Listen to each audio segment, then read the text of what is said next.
Yeah.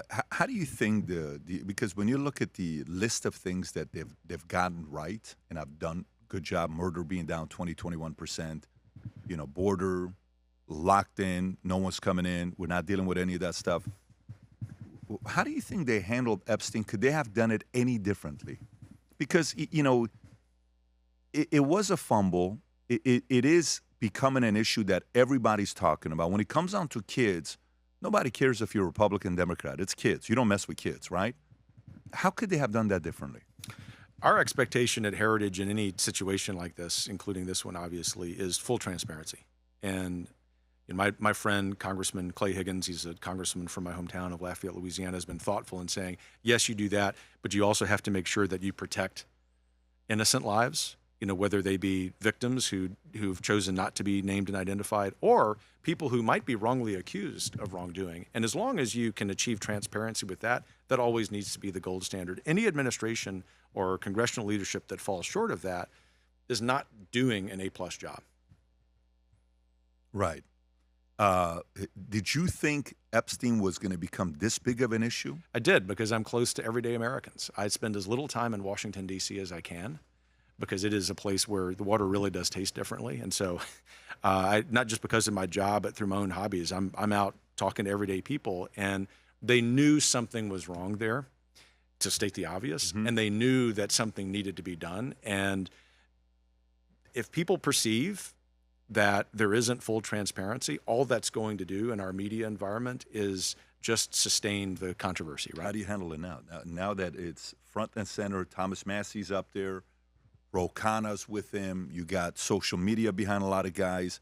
Massie has to get up and say, I want everybody to know I'm not suicidal. I'm not thinking about when's the last time somebody who was a representative got up and said something like that. Pam Bondi, right there, I'm not suicidal. I eat healthy food. The brakes on my car and trucks are in good shape. I practice good trigger discipline and never point a gun at anyone, including myself. There are no deep pools of water on my farm, and I'm a pretty good swimmer. That's funny when he says something like that, right? Yeah, but I'll say about him, with respect to him and his office, that kind of thing doesn't help. Because if on the one hand you're going to call for transparency, which we do at Heritage, you also need the policymakers to be serious and sober about this. No one's threatening his life. And so I would caution Mr. Massie, anyone in Congress, about being too cute with something that the Americans want to get to the bottom of. Go focus on the transparency. Don't see this as an opportunity to make X posts, and let's get to the bottom of it. Somebody would say, well, just a minute ago, we quoted a tweet by Trump saying, thank you for your attention to this minor matter, right? Like, not about the Epstein issue, about a comedian who needed to be busted on the chops. Right. Very different issues. But even, even with this, and by the way, we've invited Massie on multiple times. He's never come down here, and people are like, why don't you invite Massie on? We'd love to talk to him. We've had Rokana on to see, what position he has, and he'll say, 91% of the time I support the president, but the 9% that I don't is, you've heard him say that before, right? So, by the way, this, if it continues this way, I saw somebody, we were talking yesterday or the day before, they're suggesting maybe Pam Bondi step aside and bring in Trey Gowdy in, right? Some of the conversations. I saw that. Yeah. And I'm a big Gowdy guy. I'm a very big Gowdy guy. I think Gowdy just has the presence. He can fight. He's smart. Not that Pam Bondi's not, but this is a heavyweight job. This is not an easy job to handle. And I don't know if,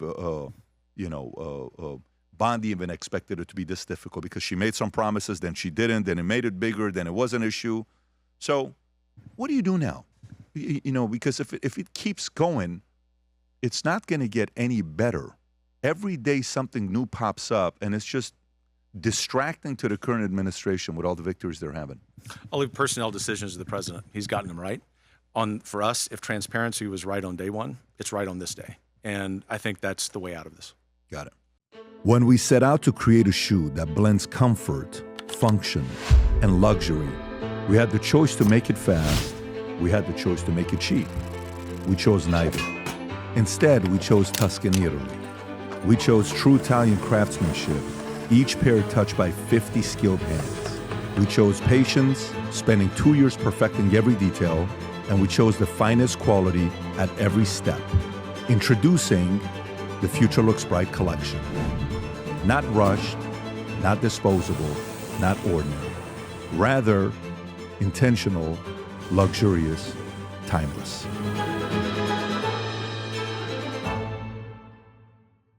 If you enjoyed this video, you want to watch more videos like this, click here. And if you want to watch the entire podcast, click here.